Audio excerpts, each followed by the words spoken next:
Thank you, Mr. Chairman.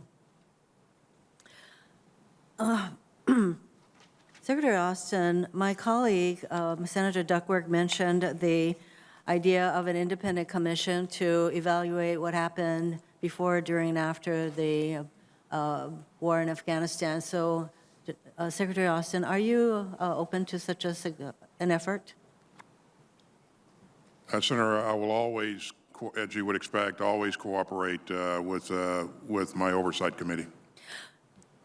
Yes, because I, for one, very much agree that this is a 20-year war, and there are 4 presidents involved, and I'd like to ensure that there are some lessons learned from a 20-year forever war.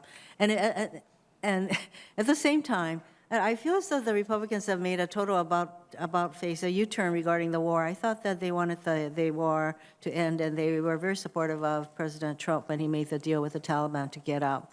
So there's that, and clearly there are lessons to be learned in terms of the evacuation, but I think the decision to get us out of this forever war was a good one.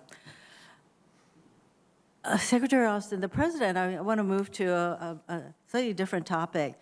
The President has touted the Afghanistan pullout as necessary to free up time and money to deal with near-peer competitors like Russia and China, but that stated rationale is somewhat, I think, at odds with the administration's budget, which fails to align funding priorities with the lines of effort identified in the Indo-PACOM Pacific Deterrence Initiative.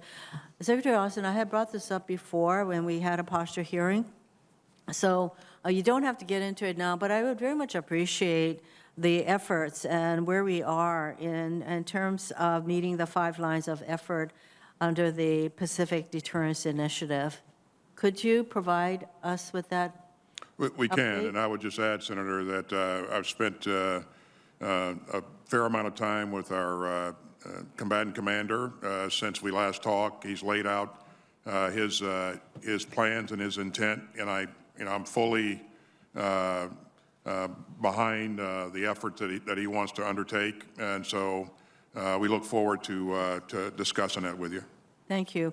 And along those same lines, nuclear disarmament talks with North Korea remain stalled, and I'm concerned that steps taken by the DoD, including zeroing out funding for the Homeland Defense Radar Hawaii, HDRH, and objecting just last week to congressional action to reauthorize funds to keep that program on track, put Hawaii at risk in the near future.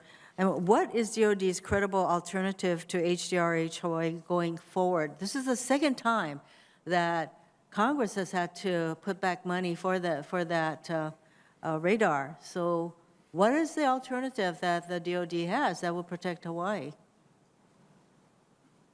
Well, the capability that we currently have, Hawaii is protected, and again, this is an issue that we continue to look at, and you can rest assured that Hawaii will not be unprotected.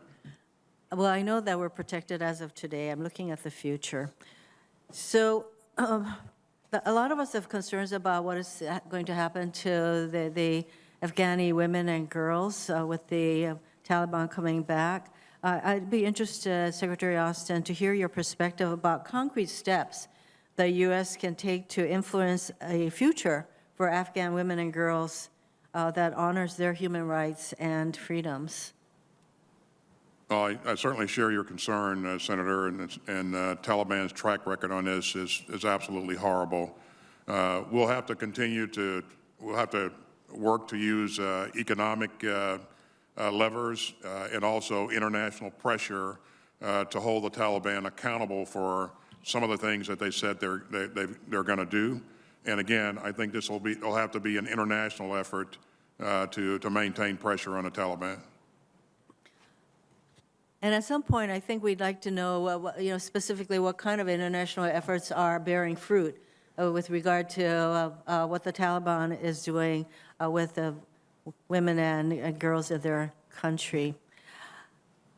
Regarding our relationship with Pakistan, so I think I'll submit that for the record because I know we're trying to keep to a 5-minute but the relationship with Pakistan going forward with regard to the Taliban. Thank you. Thank you very much, Senator Hirono. Senator Ernst.